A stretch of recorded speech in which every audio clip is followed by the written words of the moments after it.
But later on, I discovered people like Tony Robbins in the personal development space, where they kind of took psychology to a whole new level and kind of started doing their own approach. Like from what I gathered from his story, he had a lot of mentors and also studied a lot of this classical psychology where people told you like, oh, you have to go to therapy for 10 years. And he's like, no, like, we have to do this today. Like, can we create a change in a person's mind in a very, very, very short period of time? And he managed to do it. And I think that's something that people take for granted.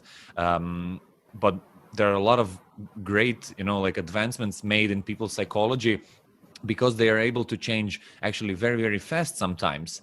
And I think that's very fascinating. Have you come upon some cases where like extremely fast change happens? Yeah, but I would say it's dangerous as well, because that's the main difference between so-called main psychology that is slow and boring, but it's reliable. It's not going to do any damage to you. And this Tony Robbins stuff, it can also be very, very dangerous, because Tony Robbins also, for example, applied far walking courses, and he was sued by people, and some people ended with really serious problems. So I'm a bit skeptical about that. I love to investigate all this stuff, so I love to see and to try by myself all of this stuff. Also, I read Tony Robbins. I think he's in overall great guy, so in overall great, but you need to take it with a bit of, how to say that, with a bit of cautious in your mind. So don't believe everything you read, especially if they are offering you, I like to compare that with getting rich, easy schemes. Yeah.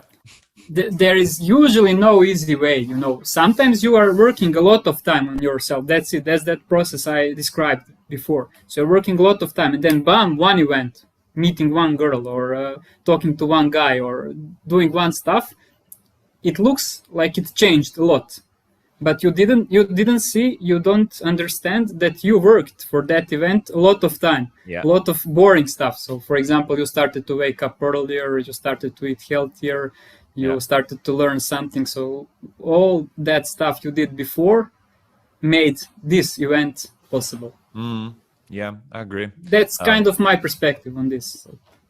It is. I agree with that. And I don't like the scammers that offer the get-rich-quick schemes. I really do feel that to get the most value out of something in life, you really have to work for it hard, and you really have to work for it a long time.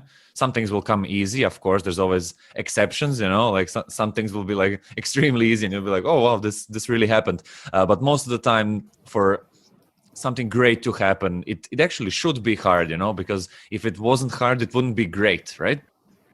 Yeah. Usually it's like that. So yeah, and one other stuff that I didn't describe is that each individual is different. So something worked for Tony Robbins. Yeah, he did great thing for himself. But is it going to work for someone else? Is it going to work for me and you?